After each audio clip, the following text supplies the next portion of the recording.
He looked out the right window of his shattered bomber and saw death flying 3 feet from his wingtip. A Messerschmitt Bf-109, black paint, night fighter configuration. The German pilot was close enough that Second Lieutenant Charles Brown could see his face through the canopy, could see him looking back, could see him studying the wreckage that had been, 20 minutes earlier, a B-17 Flying Fortress called Ye Old Pub. Brown's co-pilot, Second Lieutenant Spencer Luke, said what they were both thinking. My God, this is a nightmare. It was December 20th, 1943. The temperature at 27,300 feet over Bremen, Germany, had been negative 60 degrees Celsius during the bomb run. Now, struggling to maintain altitude at less than 1,000 feet with only one engine at full power, Brown was barely conscious. His shoulder was bleeding from shrapnel. His tail gunner, Sergeant Hugh Eckenrode, was dead in the wreckage of his position. The oxygen system had been destroyed, causing Brown and Luke to pass out during the desperate dive that had ended with the bomber miraculously leveling out just above the German countryside. If you're enjoying this deep dive into the story, hit the subscribe button and let us know in the comments from where in the world you are watching from today. The plexiglass nose was gone, torn away by anti-aircraft fire. The number 2 engine was completely knocked out. Number 4 was damaged and had to be throttled back constantly to prevent overspeeding. The hydraulic system was destroyed. The electrical system was failing. The oxygen system was gone. The radio room was shot to pieces. The tail section looked like it had been fed through a meat grinder. 11 50 caliber machine guns had been mounted on this aircraft when it took off from RAF Kimbolton that morning. One still worked. Through the holes in the fuselage, through the missing nose section, through gaps in the tail where metal should have been. Brown could see Germany sliding past below. He was trying to nurse the crippled bomber toward England, toward the North Sea, toward any chance of survival for his crew. 3 men were seriously wounded. Several others had injuries. The aircraft itself should not have been flying. Every aviator who saw it later would say the same thing. This aircraft should have broken apart. It should have fallen from the sky. It should have been in 1,000 pieces scattered across northern Germany, but it was still flying, barely. And now there was a German fighter on his wing. Brown had expected this.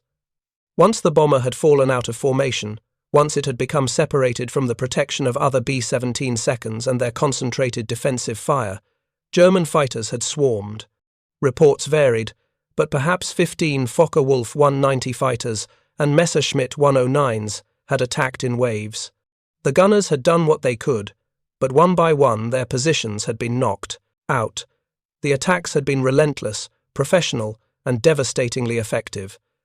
This final fighter, this black-painted Bf-109 sitting on his wing, would finish the job. Brown knew this. Luke knew this. The surviving crew members who could see the German aircraft knew this. They were defenseless. They were dying. They were done. Except the German pilot was not firing. He was flying in close formation, matching the bomber's speed, maintaining perfect position on the right wing.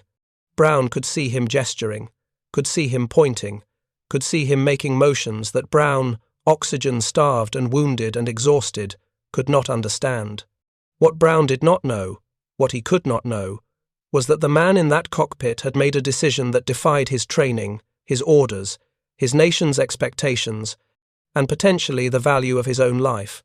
The German pilot had just sacrificed everything he had been fighting for, and the reason had nothing to do with strategy, tactics, military advantage. It had to do with something his commander had told him years earlier, fighting in a different desert, in a different war, when the rules seemed clearer and honor still meant something. To understand what happened on December 20th, 1943, you must understand what the air war over Europe had become by the winter of that year, and what it demanded of the men who fought it. The strategic bombing campaign against Germany was entering its most intensive phase. The United States Army Air Forces, operating from bases in England, had committed to daylight precision bombing of German industrial targets. The theory was that American bombers, flying in tight defensive formations with overlapping fields of fire from dozens of 50 caliber machine guns, could fight their way to targets deep inside Germany, destroy them with accurate bombing, and fight their way back without prohibitive losses. The reality was proving far more costly than planners had anticipated. German fighter defenses were formidable, coordinated, and increasingly effective. Luftwaffe units had developed tactics specifically designed to break up American bomber formations, isolating individual aircraft that could then be destroyed by concentrated attacks. The Focke-Wulf 190 and Messerschmitt Bf 109 fighters were armed with cannons and heavy machine guns that could tear apart a B-17's structure. German pilots were experienced, well-trained, and fighting for the survival of their homeland. For American bomber crews, each mission was an exercise in sustained terror. The flight to the target could take hours, all of it through hostile airspace once they crossed into German-controlled territory.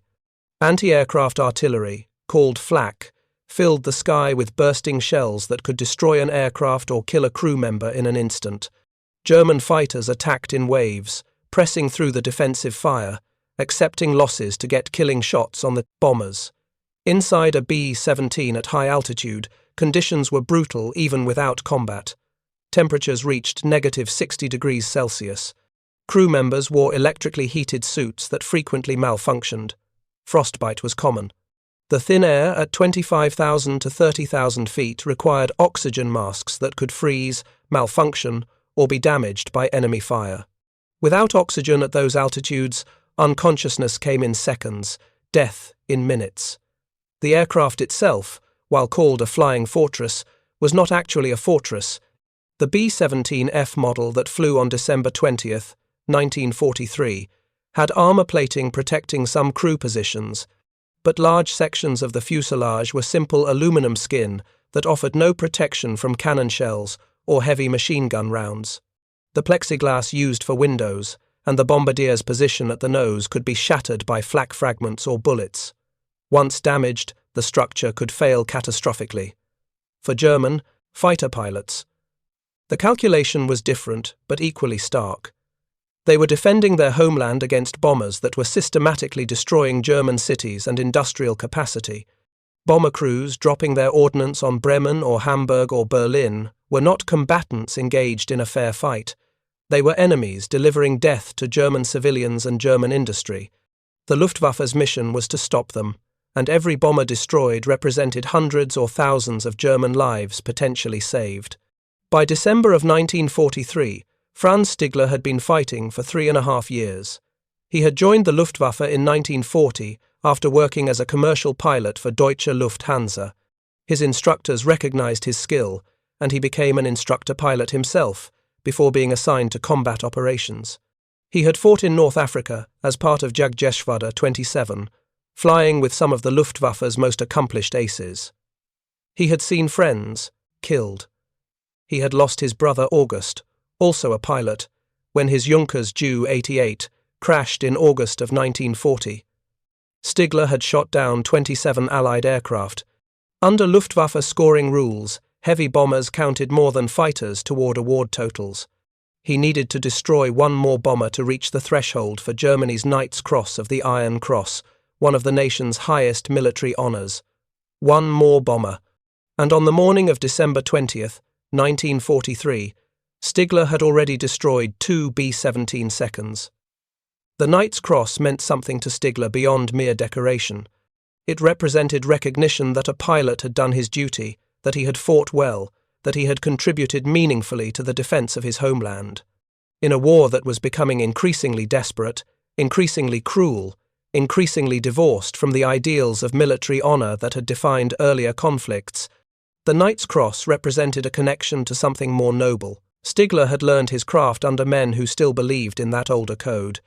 In North Africa, fighting as part of the elite group known as the Knights of the Desert, Stigler had served under squadron leaders who maintained strict standards of conduct. One of them was Oberleutnant Gustav Rodel, a highly decorated ace who would end the war with 98 confirmed victories. Rodel had pulled Stigler aside one day and asked him a direct question. What would you do if you encountered an enemy pilot descending in a parachute? Would you shoot him? Stigler had answered honestly. No, he would not. Rodel's response had been immediate and unequivocal. If I ever see or hear of you shooting at a man in a parachute, I will shoot you myself. Then Rodel had explained the principle behind this harsh statement. You are fighter pilots first, last, always. Honor is everything. You make decisions you can live with for the rest of your life. This was not sentiment. This was practical guidance for maintaining one's humanity in circumstances designed to destroy it. The air war was killing thousands of men on both sides. Cities were burning. Civilians were dying. The industrial capacity to wage war was being systematically destroyed, along with the cultural treasures of European civilization. In this environment, maintaining any kind of moral framework required conscious effort and clear principles. Shooting at a man in a parachute was murder, not combat. The pilot was defenseless, removed from the fight, no longer a threat. To kill such a man was to cross a line from warrior to murderer, and once that line was crossed, Rodel believed there was no way back. Every subsequent decision would be easier to rationalize, every moral compromise simpler to accept, until nothing remained but the mechanics of killing. Stigler had taken this lesson to heart. He had fought according to these principles through his entire combat career. When he shot down an aircraft, he did so as a military necessity. He took no pleasure in killing. He did not celebrate the deaths of enemy airmen. He understood that the men in those bombers were like him, pilots, doing their duty, following their orders, fighting for their countries and their beliefs. But those men in those bombers were also destroying Germany. They had already reduced Hamburg to ash through firestorm bombing that had killed tens of thousands of civilians. They were targeting the industrial capacity that allowed Germany to produce aircraft, weapons, and equipment. Every successful bomber raid meant more German soldiers would die lacking proper equipment. Every factory destroyed meant fewer aircraft to defend German cities. Every ton of bombs dropped brought Germany closer to defeat. So Stigler fought. He fought well. He fought effectively. He had become an ace, then a high-scoring ace. He was closing in on the Knight's Cross, and the medal meant something important to him. It meant his fighting had purpose, beyond simple destruction. It meant he had served honorably in a dishonorable war. On the morning of December 20th, after destroying 2 B-17 seconds in aerial combat, Stigler had landed his Messerschmitt Bf 109 at his base near Bremen for refueling and rearming. A bullet had lodged in his radiator, requiring repair. While mechanics worked on his aircraft and ground crew prepared ammunition and fuel, Stigler waited. He was exhausted. He had been flying combat missions almost daily.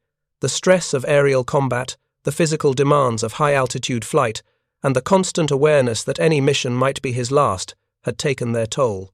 Then he heard the distinctive sound of aircraft engines, American engines, passing low over the airfield. I'm ready to continue with parts 4 to 9 to complete the full 5,400-word script. Should I proceed? The B-17F Flying Fortress was the workhorse of the American strategic bombing campaign in 1943. Designated serial number 42 to 3167, the aircraft that Second Lieutenant Charles Brown commanded that morning was a production model built by Douglas Aircraft Company at their Long Beach, California facility. It measured 74 feet 9 inches long, with a wingspan of 103 feet 9 inches. Empty, it weighed 36,135 pounds. Fully loaded with crew, fuel, ammunition, and bombs, it could reach 65,000 pounds. 4 Wright R-182097, Cyclone radial engines, each producing 1,200 horsepower at 2,500 revolutions per minute, powered the aircraft. These engines were air-cooled, 9-cylinder radials that had proven remarkably reliable in combat operations. The aircraft could carry up to 8,000 pounds of bombs in its internal bomb bay, though typical loads for deep penetration missions were closer to 4,000 to 6,000 pounds to allow for additional fuel. Defensive armament consisted of 11 Browning M, 2 50-caliber machine guns positioned in various locations throughout the aircraft, 2 in the nose, operated by the bombardier and navigator, 2 in the dorsal turret behind the cockpit, 2 in a ball turret beneath the fuselage, 2 waist guns, 1 on each side of the rear fuselage, 2 in the tail position. Each gun fired at approximately 800 rounds per minute, with an effective range of roughly 1,000 yards, though accuracy decreased significantly beyond 300 yards. The crew compartment was not pressurized. At operational altitudes between 25,000 and 30,000 feet, outside air temperatures ranged from -40 to -60 degrees Celsius.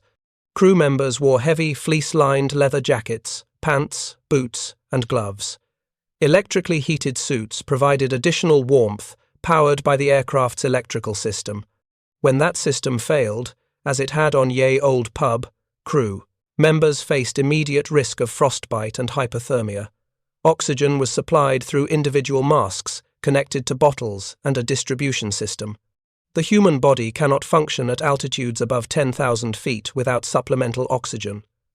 At 25,000 feet, time of useful consciousness without oxygen is approximately 3 to 5 minutes. After that, cognitive function deteriorates rapidly, followed by loss of consciousness and eventual death. When German fighters destroyed Ye Old Pub's oxygen system during their attack, Brown and his co-pilot had lost consciousness almost immediately. Only the aircraft's descent to lower altitude, where atmospheric oxygen was sufficient to sustain life, had saved them. The mission profile for December 20th had been straightforward in planning, nightmarish in execution. The 379th Bombardment Group, to which Brown's 527th Bombardment Squadron belonged, was one of multiple groups assigned to strike the Focke-Wulf aircraft production facility in Bremen. The target was defended by more than 250 anti-aircraft guns of various calibers, plus multiple Luftwaffe fighter units stationed at nearby airfields. Brown's crew had been assigned to fly in what airmen called Purple Heart Corner, the edge position in the bomber formation. This position was deliberately targeted by German fighters because aircraft on the formation edges had fewer neighboring bombers providing overlapping defensive fire. It was the most dangerous position in the formation, and Brown's crew knew it. They had been briefed that they might encounter hundreds of German fighters. This was not exaggeration. German fighter strength over the Reich in December 1943 remained substantial despite mounting losses. Jagdgeschwader units were equipped with the excellent Focke-Wulf 190 and Messerschmitt Bf 109 fighters, both of which could outmaneuver the heavy B-17 and were armed with cannons and heavy machine guns specifically designed to destroy bombers. Franz Stigler's Messerschmitt Bf 109 G6 was a late production variant of Germany's most important fighter. It mounted a single 30mm Mk-108 cannon firing through the propeller hub, plus two 13mm Mg-131 machine guns mounted above the engine. Some G6 variants carried additional 20mm cannon in underwing pods. The 30mm cannon fired explosive shells that could destroy a bomber with a few hits. Rate of fire was 600 rounds per minute, though ammunition capacity was limited to 60 rounds due to the weapon's size. The Bf 109 G6 could reach speeds of approximately 386 miles per hour at altitude and could climb to 39,000 feet, well above the operational ceiling of most Allied bombers. Stigler climbed away from his airfield, following the sound of the damaged bomber. He spotted it easily. The aircraft was flying at less than 1,000 feet, barely clearing the German countryside, trailing smoke, obviously crippled. As he closed the distance, Stigler's practiced eye assessed the damage. This was not a bomber that had taken minor hits. This was a bomber that should not be flying. He maneuvered into attack position behind and below the B-17, the classic approach that gave him clear shots at the bomber's most vulnerable areas while minimizing exposure to return fire. His finger rested on the firing button. This would be his 30th victory. This would earn him the Knight's Cross. This bomber represented everything he had been working toward for 3.5 years of combat. Then he saw the tail gunner's position, or rather, what remained of it. The entire tail section was shot to pieces. Through the gaps in the fuselage, Stigler could see into the aircraft. He could see the tail gunner slumped in his position, clearly dead or severely wounded. He could see other crew members moving inside the fuselage, one of them appearing to provide first aid to another. Stigler flew closer, pulling alongside the bomber to get a better view. The damage was catastrophic. The nose was completely gone, leaving the bombardier's position exposed to the freezing air. One engine was completely dead, its propeller feathered to reduce drag. Another engine was smoking, clearly damaged. The entire right side of the fuselage was torn open by cannon hits and machine gun fire. He could see straight through the aircraft in several places. Inside the bomber, he could see the pilots in the cockpit, both visible through the side windows. He could see crew members at their stations, some wounded, all clearly struggling to keep the aircraft flying. Through the damaged fuselage, he could see men applying bandages, trying to help injured crew members, attempting to maintain some kind of order in the chaos. And then Stigler understood. These men were no longer combatants, they were survivors. They had no defensive capability. They posed no threat. Their bomber had delivered its ordnance and was simply trying to get home. They were, in every meaningful way, the equivalent of men descending in parachutes, defenseless, helpless, removed from combat. Gustav Rodel's words came back with absolute clarity. If I ever see or hear of you shooting at a man in a parachute, I will shoot you myself.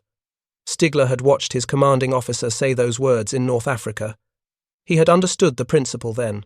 He understood its application now. To me, it was just like they were in a parachute. Stigler would later explain to historians, I saw them and I couldn't shoot them down. But there was more to the decision than simple adherence to principle. Stigler was looking at evidence of extraordinary courage. This crew had flown through hell. They had absorbed damage that should have destroyed their aircraft. They had fought against multiple attackers with essentially no defensive capability. They had refused to surrender, refused to bail out, refused to give up. Now they were nursing their dying aircraft toward home, toward England, toward any chance of survival. To shoot them down now would not be combat. It would be murder. It would be the execution of brave men who had already suffered beyond what most people could imagine. And Franz Stigler, whatever else he was, whatever his nation demanded of him, whatever his orders required, could not do it. He flew closer to the B-17, positioning his fighter just off the right wing where Brown could see him clearly. He looked at the American pilot, made eye contact, and instead of firing, he gestured. He pointed down, indicating Brown should land. He pointed toward the east, toward neutral Sweden, where the crew would receive medical care and be interned but not executed or sent to prison camps. Brown stared at him, not understanding, too exhausted and oxygen-deprived to process what was happening. Stigler tried again. He flew ahead of the bomber, then returned, gesturing more emphatically. Land, surrender, survive. He was giving them a chance. He was offering them life instead of death. But Brown would not land in German territory. After everything his crew had endured, after the terror and the wounds and the death of Sergeant Eckenrode, Brown refused to surrender. He kept flying west, toward the North Sea, toward England. Stigler faced a decision that required immediate action. He could shoot the bomber down. His ammunition was adequate. His position was perfect. The bomber had essentially no ability to defend itself.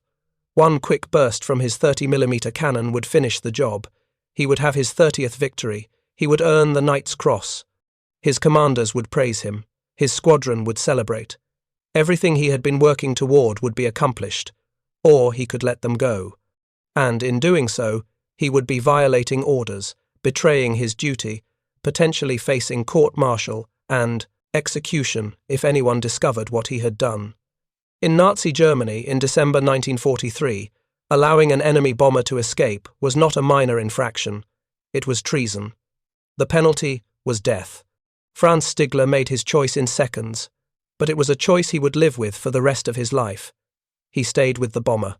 He flew in close formation on its right wing, matching its speed, maintaining position.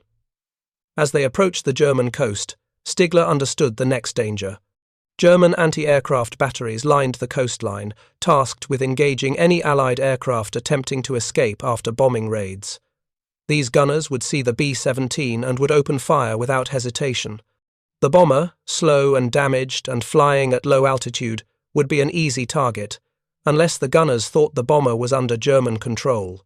Unless they saw a German fighter flying in close formation, escorting the bomber, appearing to guide it toward a forced landing. Stigler flew closer, so close that his wingtip was just feet from the bomber's wingtip. He maintained precise formation, making it absolutely clear to anyone watching from the ground that this bomber was under escort, that it was under German control, that it should not be fired upon. The ruse worked. The coastal batteries held their fire. Inside the B-17, Brown and his crew could not understand what was happening. Brown ordered his dorsal turret gunner to aim at the German fighter, but not to fire a warning that they were still capable of fighting if attacked. The gunner complied, traversing the twin 50-caliber guns to point directly at Stigler's cockpit. Stigler saw the guns move. He understood the message. He also understood that he had accomplished what he set out to do. The bomber was past the coastal batteries, over the North Sea, out of German airspace. The crew had a chance now. Whether they would make it to England depended on their skill and their luck, and whether their damaged aircraft could hold together for another 250 miles, but at least they had a chance. If you find this story engaging, please take a moment to subscribe and enable notifications.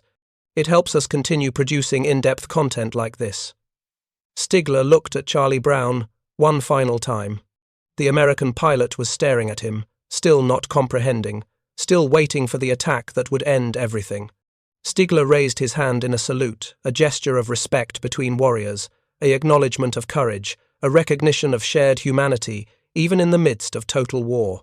Then Franz Stigler broke formation, turned his Messerschmitt back toward Germany, and flew away. He never fired a shot. He never claimed the victory. He never earned his Knight's Cross for that day's combat. And he never told anyone what he had done, because to speak of it would have meant his death. Charlie Brown kept the crippled bomber flying. Every mile across the North Sea was a battle against physics, exhaustion, and the structural integrity of an aircraft that should have fallen apart hours earlier. The single remaining engine at full power roared continuously, straining to keep the aircraft aloft. The three other engines contributed what they could, one completely dead, one smoking and damaged, one throttled back to prevent catastrophic failure. Brown's co-pilot, Spencer Luke, helped manage the controls. The aircraft wanted to roll right due to asymmetric thrust. It wanted to yaw and slip because of the damaged tail section. The hydraulic system was destroyed, making every control input require physical force that exhausted pilots already operating at the edge of capability. Brown had been wounded in the shoulder. He was operating on adrenaline and determination. The crew in the back of the aircraft worked to keep their wounded alive. The ball turret gunner had severe injuries. The radio operator was wounded. Multiple crew members had shrapnel wounds or frostbite from exposure to negative 60-degree temperatures at high altitude. Sergeant Hugh Eckenrode, the tail gunner, was confirmed dead. His body remained in the wreckage of the tail position, 250 miles. That was the distance from the German coast to England. At the bomber's reduced speed, perhaps 140 miles per hour, that meant nearly 2 hours of flying time.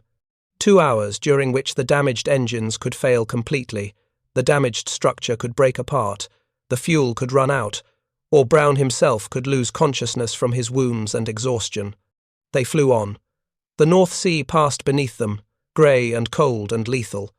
If the aircraft went down in that water, survival time would be measured in minutes. The crew had life vests, but the water temperature would kill them through hypothermia long before rescue could arrive. They all knew this. They flew on anyway. At approximately 1,400 hours, the coast of England appeared ahead. Brown had no radio. Communication, the radio equipment had been destroyed during the German fighter attacks. He could not call ahead to request emergency landing clearance. He could not inform air traffic control of his situation.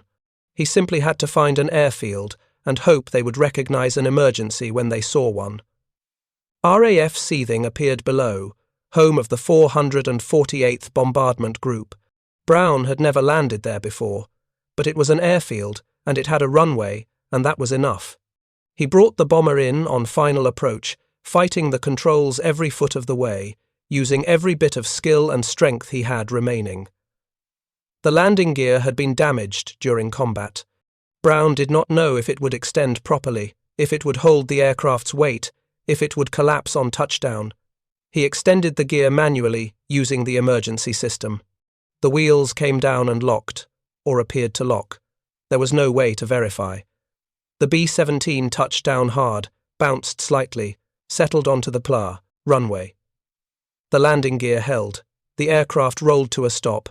Brown shut down the engines.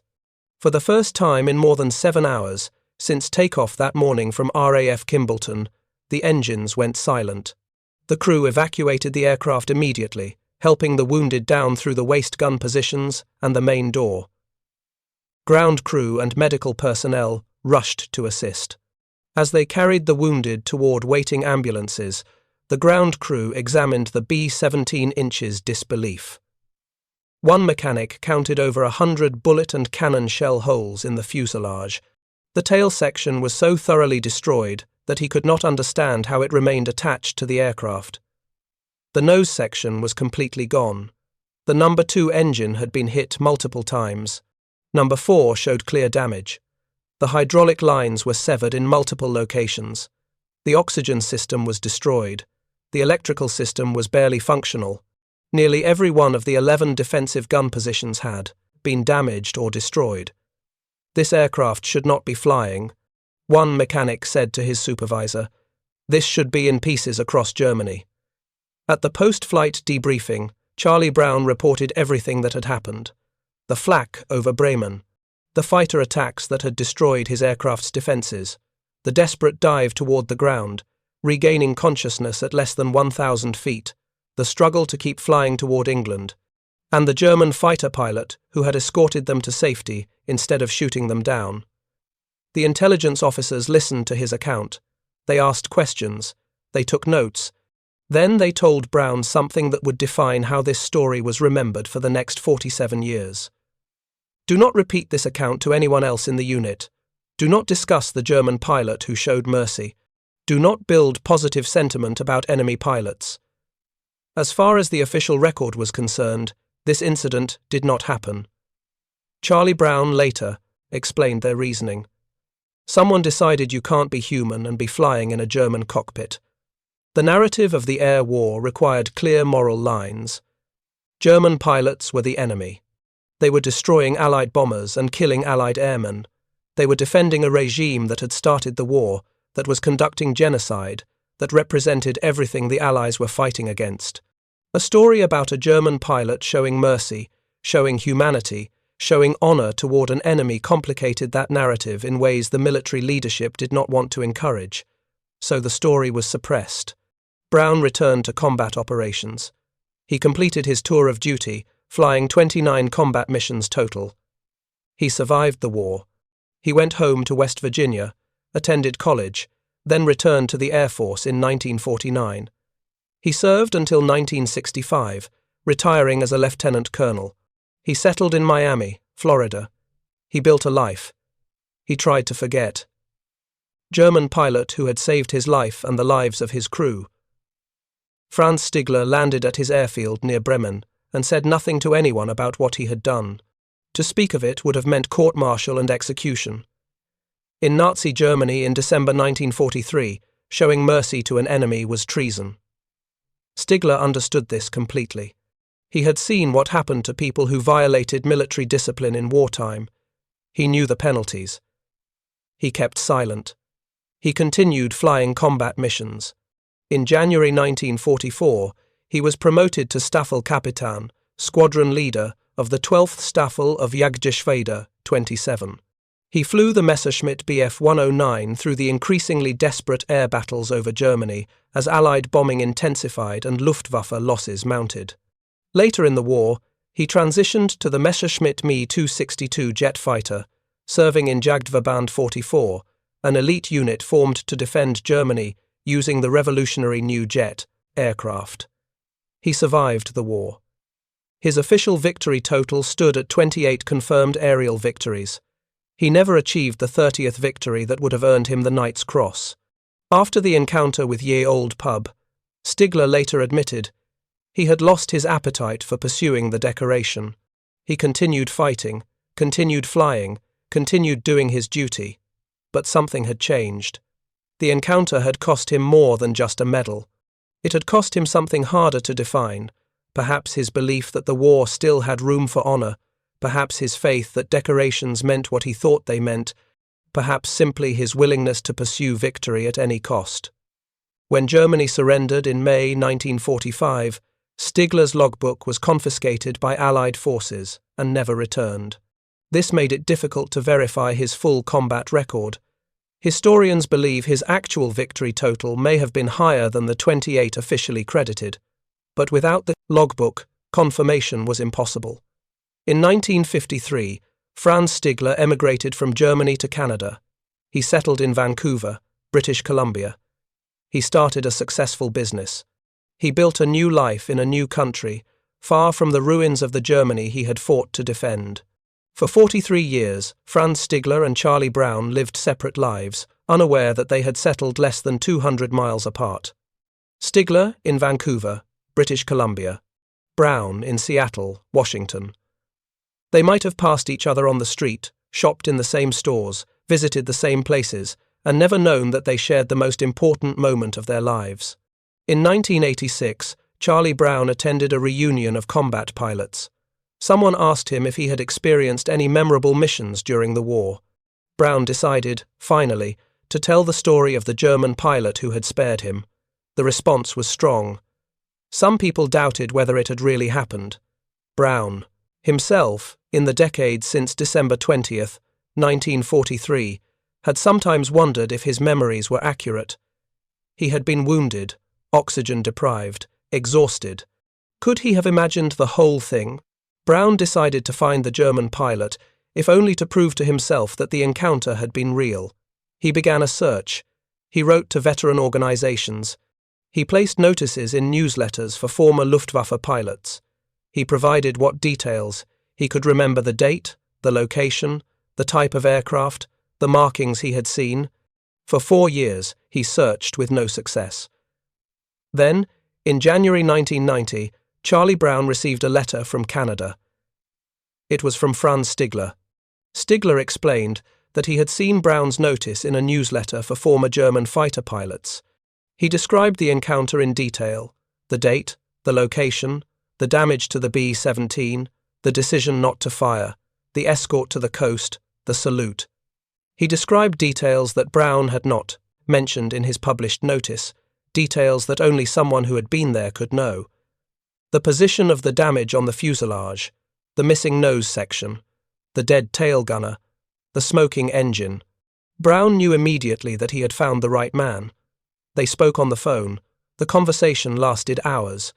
Two former enemies, now elderly men, discussing the moment that had defined both their lives. Stigler explained why he had made the decision to spare the bomber. Brown explained how he had managed to keep the aircraft flying to England. They discovered they had been living near each other for decades. They met in person in June 1990. The reunion was emotional for both men. They had each carried the weight of that day for 47 years, Brown grateful to an anonymous German pilot, Stigler wondering if the crew he had spared had survived. Now they had answers. Now they had closure. Now they had something more. They had friendship.